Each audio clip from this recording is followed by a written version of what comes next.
एक तरफ समाजवादी पार्टी और भाजपा के बीच बीते कुछ महीने पहले लगातार होर्डिंग्स का वार चला था।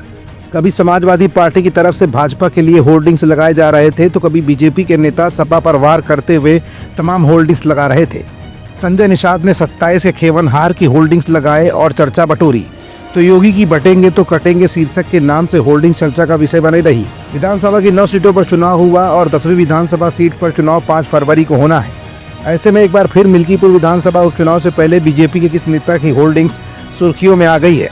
आखिर क्या है इन 10 होर्डिंग्स को लगाने का असली मंतव्य और क्या छिपा है इसमें असली राज, और एक साथ 10 होर्डिंग्स लगाकर बीजेपी का कौन सा नेता सुर्खियां बटोरना चाहता है और इन 10 होर्डिंग्स में क्या है 10 का असली दम, ये सब कुछ आज की अपनी इस रिपोर्ट में हम आपको दिखाएंगे भी और बताएंगे भी। दरअसल मिल्कीपुर विधानसभा उपचुनाव से पहले कश्मीर से कन्याकुमारी तक अपने उग्र आंदोलनों के लिए जाने जाने वाले बीजेपी के प्रदेश मंत्री अभिजात मिश्रा की तरफ से लोहिया पथ पर लगे होर्डिंग चर्चा का विषय बन गए हैं। एक साथ कई होर्डिंग्स लगाकर बीजेपी नेता ने कांग्रेस और राहुल गांधी पर तगड़ा हमला बोला है। एक होर्डिंग्स में लिखा है, राहुल तुम्हारे नाना जवाहरलाल ने किया था चुनावी ध्वंस, बाबा साहब को चुनाव हरवा कर चाचा से बने मामा कंस। गांधी जी से नाम उधार लेने वाले नेहरू के बेल वंश राहुल गांधी देश से माफी मांगो वरना हो जाएगा ईडी गठबंधन का ध्वंस। दूसरे पोस्टर में लिखा है, जब कांग्रेस ने पार की नीचता की पराकाष्ठा, नेहरू को बनाने के लिए देश का भाग्य विधाता, चुनाव में पराजित करवा कर बाबा साहेब का किया अपमान। इतना ही नहीं, हराने वाले नारायण काजरोलकर को दिया पद्म विभूषण सम्मान।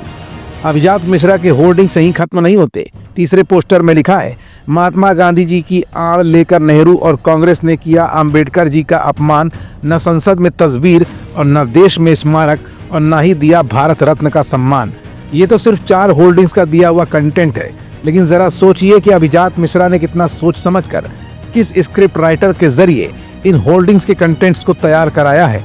इन होर्डिंग्स का कंटेंट जहां एक तरफ मीडिया में सुर्खियों की वजह बन गया है तो वहीं दूसरी तरफ कांग्रेस को आईना दिखाते हुए अभिजात मिश्रा के यही होर्डिंग्स कहीं न कहीं मिल्कीपुर विधानसभा उपचुनाव को लेकर भाजपा के कार्यकर्ताओं में नए सिरे से जोश भरने की कोशिश के रूप में भी देखी जा रही हैं। अब देखना यह है कि सोशल मीडिया के दौर में होर्डिंग जैसे खर्चीले प्रचार की जरूरत अब बड़े बड़े नेताओं को क्यों पड़ने लगी है, और देखना यह भी है कि अभिजात मिश्रा की इन होर्डिंग्स का जवाब समाजवादी पार्टी का कौन सा नेता कब और कैसे देता है।